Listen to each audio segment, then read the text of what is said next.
All right, all right. Hi, everyone. Welcome to this event, to the Build Impact Wealth, the Atlantic Canada Opportunities with myself, author, artist, activist, and investment program manager at Spring, and with Emily Mercy, CEO of Go Parity Canada. We're very excited to welcome you both here today. I'm going to start off with our land acknowledgement. We respectfully acknowledge that we are headquartered on the unceded territories of the Squamish, Tsleil-Waututh, and Musqueam. As a global team, we extend this acknowledgement to all Indigenous peoples who have stewarded and nurtured the land and environment. And as always, I always encourage people to please be invited to extend this land acknowledgement into a land engagement. There are many ways to engage in reconciliation on our Indigenous communities and Indigenous lands. So please be invited to explore those opportunities available to you in your local regions as well.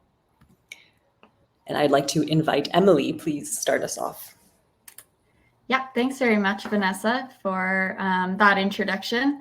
I'm joining today from Whistler, British Columbia. So I'm on the unceded territory of Lillooet Nation and Squamish Nation.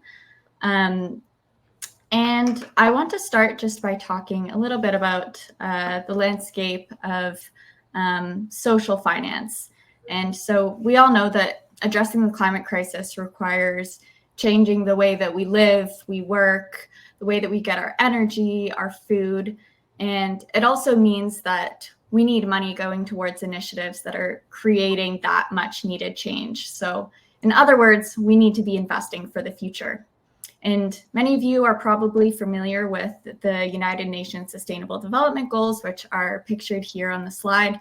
And these are tangible targets that we can aim for to give our planet a better future. And the UN estimates that we need $5 trillion per year being invested into the SDGs to achieve their 2030 agenda for sustainable development. But right now we're missing that target. And it's not because there's not enough money. Looking at Canada alone, we have enough private wealth to achieve the UN's global investment target.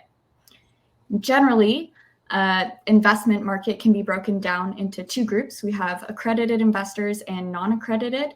And accredited individuals are only about 1% of the Canadian population, and they're the wealthiest 1%. So the problem that we found when it comes to impact investing is that there aren't a lot of options for the other 99% of individuals who represent this non-accredited group. But there is a lot of wealth in this non-accredited group. And if we can tap into that wealth and use it for good, then we can make big impact. Now, there's clear interest from Canadian investors, as you can see from the slide, in social finance. But the problem is actually connecting those who are interested to impactful investment opportunities, connecting them to opportunities that they can actually participate in while also educating them about this space. And now, before we dive too deep into this topic, I want to answer the next question on the next slide of what is impact wealth and why would any investor, accredited or non, want to participate in this space? So impact wealth combines traditional wealth building strategies with a commitment to address social and environmental challenges. With traditional wealth building strategies, you want to set financial goals, understand your risk tolerance, and differentiate your portfolio. And then when it comes to impact wealth, you want to take all of these strategies and combine them with a social and environmental lens. So this means understanding your own, as well as generally some of the main global and environmental targets, and navigating things like impact washing, which is where companies make these social and environmental claims, but aren't actually following through on those claims. And then there's also impact measurement. So having an idea of how these so-called impact claims are made by knowing how impact is measured. Doing this can actually help you identify when you're faced with this case of impact washing or greenwashing. So combining this traditional wealth building with the impact lens will we'll all benefit from an increased amount of investment dollars being put towards the green transition and towards positive social initiatives. You'll have a portfolio that aligns with your goals, that being your financial goals as well as your environmental goals, and you'll receive triple bottom line returns that benefit people, planet, and earn a profit. Wonderful. Thank you so much, Emily. For myself, and I think for all of us at Spring, I think it's a huge component to be talking about today. And I think it's something that both of us do really well.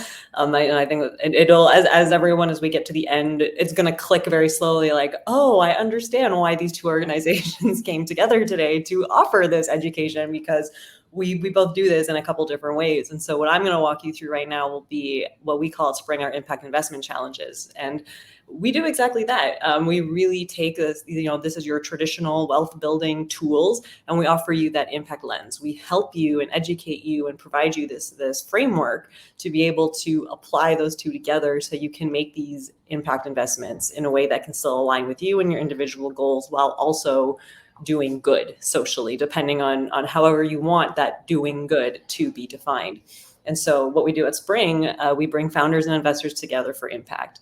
So far through our challenges, we've trained 255 investors. Emily's been speaking a lot towards non-accredited investors. And so we actually work a lot with non-accredited investors. But just for clarity, this investor train does include both accredited and non-accredited, but again, accessible to all types of investors and all levels as well. We featured about 199 companies.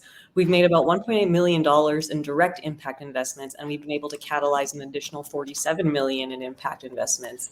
And that could be from, when I go through the challenge, this includes the winning ventures that are, that were included in this cohort but maybe did not actually get the direct investment, because being a part of our network exposes you to all these different opportunities where you can still get investment just from being a part of the network. And so I think that's a huge bonus and a win for the ventures, but it's also a huge bonus and a win for investors, because it means that you're part of this collective, you're part of this community. When we look at the Atlantic region in specific, I think there's a lot of really exciting things happening on the kind of blue tech, clean tech side. We saw about $682 million was contributed to the economy, and that was just the blue tech stream alone. And that was aggregated data of startup valuations and exits specifically in the Atlantic region. But that was just at the end of 2020.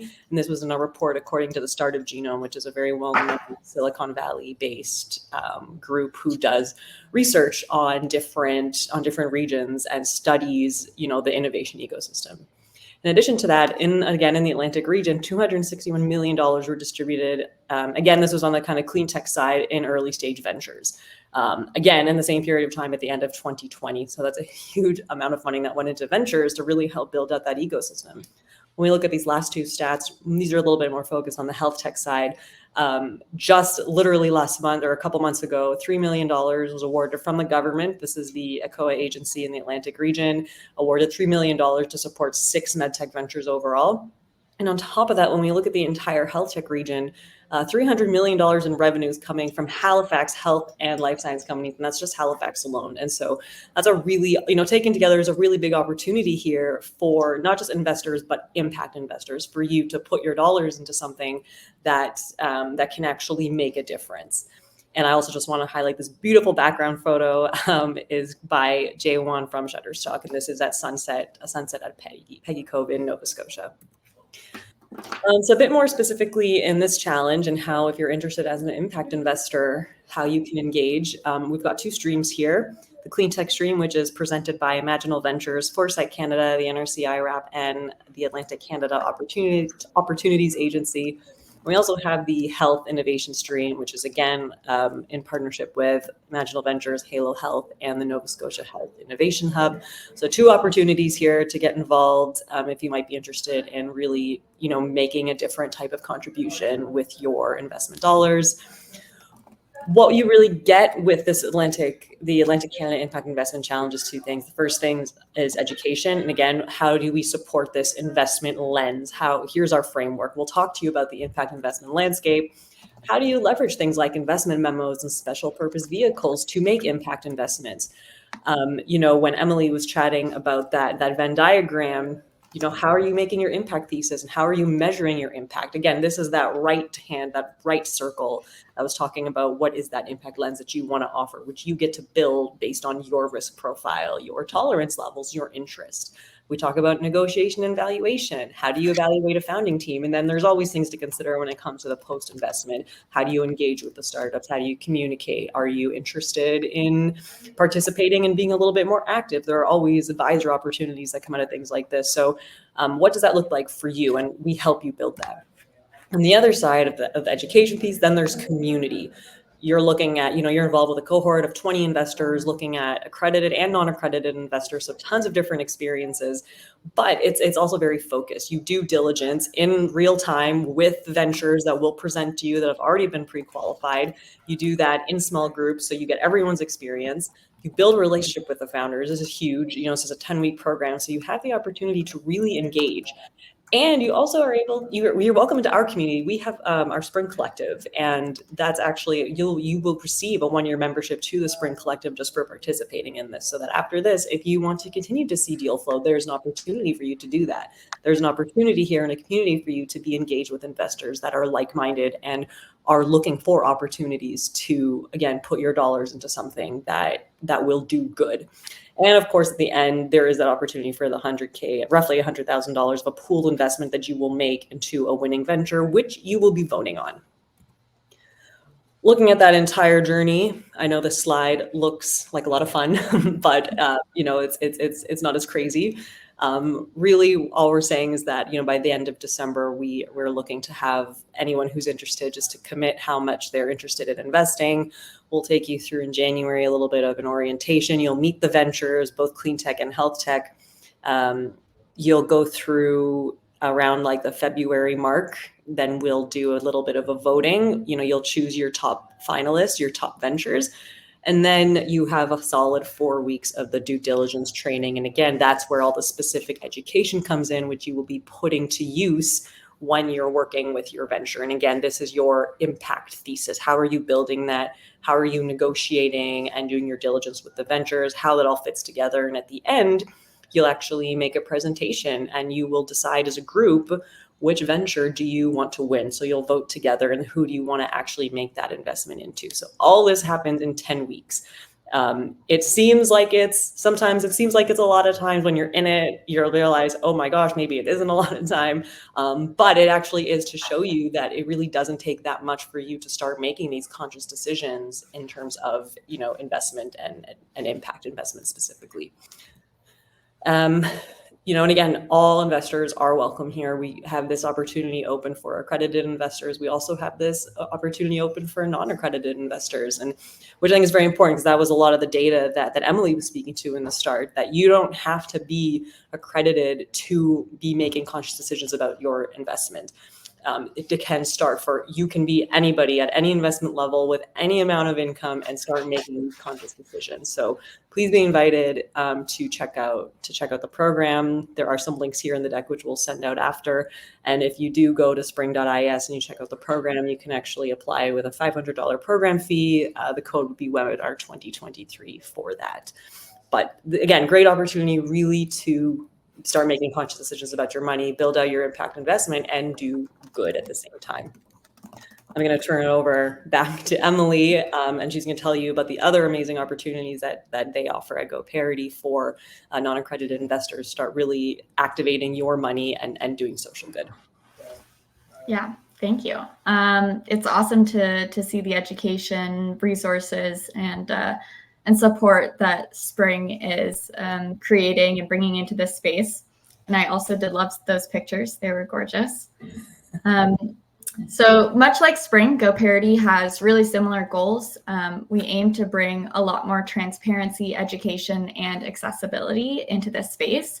So no matter what your net worth is or what investment experience you have, we want to give you the tools to become an impact investor. So what does GoParity actually do? We are a self-directed impact investment platform. So we connect individuals with Canadian sustainable development projects that support the SDGs.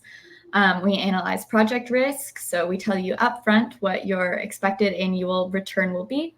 we use debt financing, so it's actually all just based on interest rates. And most importantly, we measure the impact and use storytelling to communicate it in a way that's easy and interesting to understand.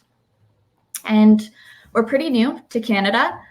So we just launched in June, but the concept of GoParity was actually born in Lisbon, Portugal in 2016. So GoParity Europe services European projects and collects investment through European investors. Their investment projects have created some amazing impact that we aim to replicate and grow here in Canada. And so I'm going to show you an Atlantic business that was completely transformed through the financing at GoParity. It's a short video on a company called Oceano Fresco. It's a blue economy business that produces sustainable food from aquatic sources, such as bivalves that grow in an open sea farm in the Algarve in Portugal. And as one of the largest borrowers with GoParity, Oceano Fresco raised 1.5 million euros through 15 campaigns. So just as you're watching this short video, try to think about all the different ways that this business is creating positive impact and how a project like this could exist and be really beneficial in Atlantic Canada. I am Bernardo Carvalho. I'm the co-founder and CEO of Oceano Fresco, and we are a big promoter of GoParity.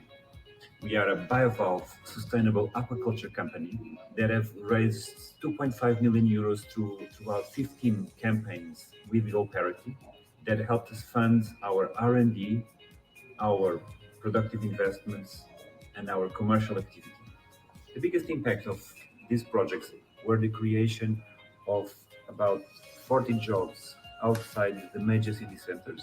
We've also invested in the production of sustainable foods from aquatic sources, aiming to replace partially the consumption of greenhouse gas inducing food types. We farm bivalves, which are by nature a very sustainable species, given that they sequester CO2 in their shells, they filter the waters, and our open sea farm is a marine sanctuary, like a natural nursery. We didn't invent bivalves, obviously, but we leverage this already very sustainable species at scale in order to feed the world with a much sustainable food source.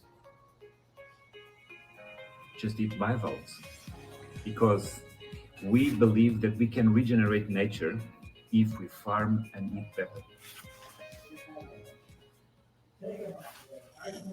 All right. So I think what's so special about aquaculture projects seems to be the trend that we're seeing in both Portugal and Atlantic Canada, how these initiatives are creating both environmental and social impact, all while contributing to a circular economy.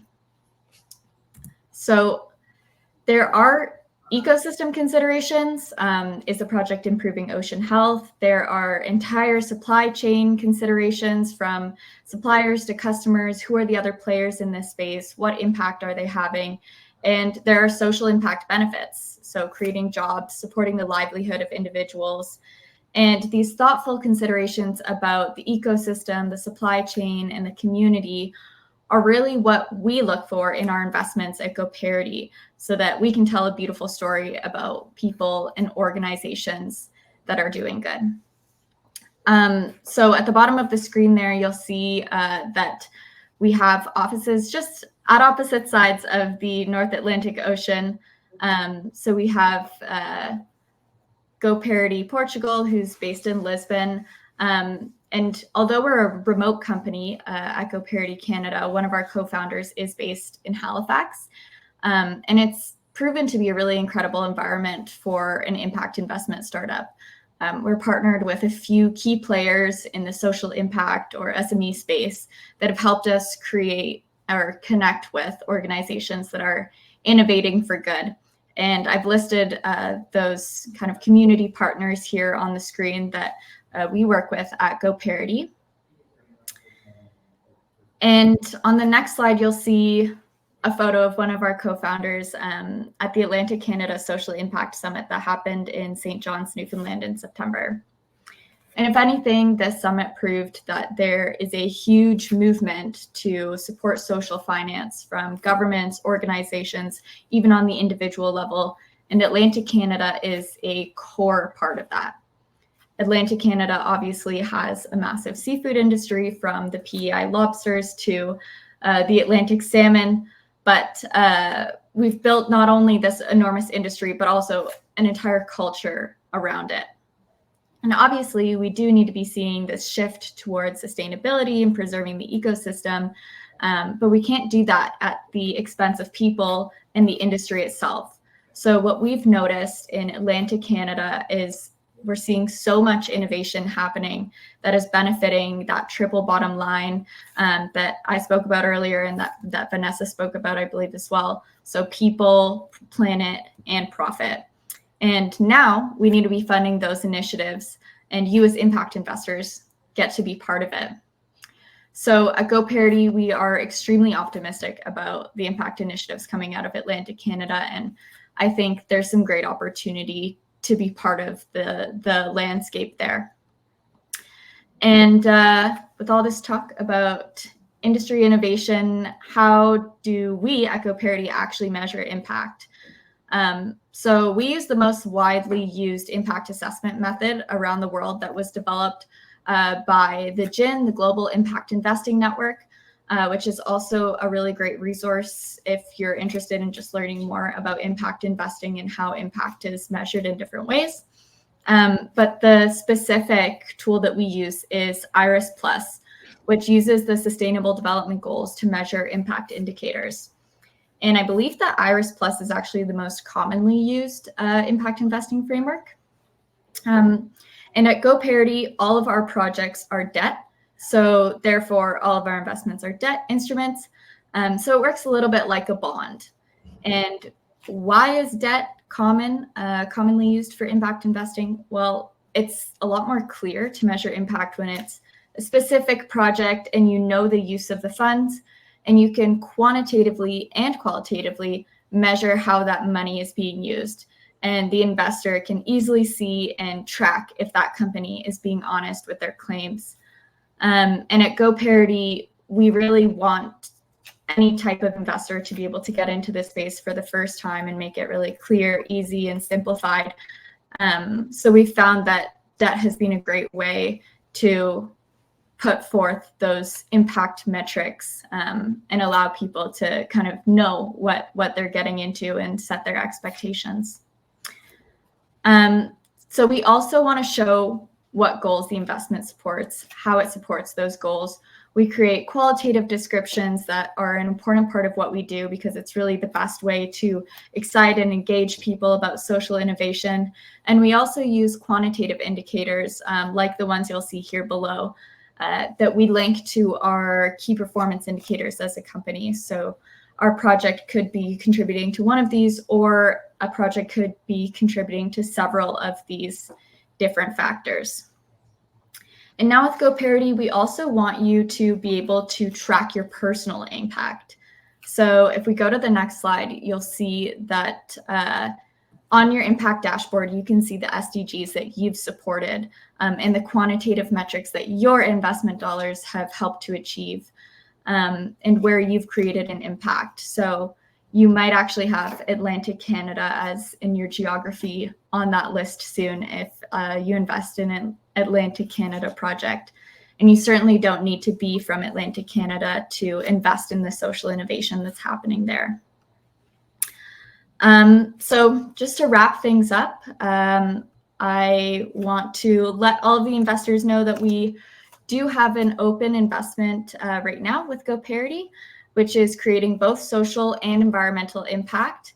The project is not in Atlantic Canada. It's actually here on the West Coast supporting a renewable energy developer that works exclusively with remote Indigenous communities and focuses on building renewable energy solutions that have Indigenous community ownership over all of those projects. So they have been around for 20 years and are doing some really amazing work. And we feel really lucky to be able to tell their story and kind of share it beyond the immediate communities that they're helping in Western Canada. And if you have any questions, whether it's about GoParity or impact investing in general, I know, or Spring or the programming, I know Vanessa and I would both be happy to address those. Yeah, absolutely. Thank you so much. I think the one thing that I want to maybe add to tie everything together here is that, what we presented today is kind of two opportunities for investors. We presented, on the Spring side, more of an equity investment opportunity. And then on the GoParity side, we presented a bit more of like a debt opportunity. And so, there is a lot of options to take advantage of and just to start your journey on impact investing. And I think that's a great way to just kind of tie everything together. I don't know if you had anything else to add to that, Emily.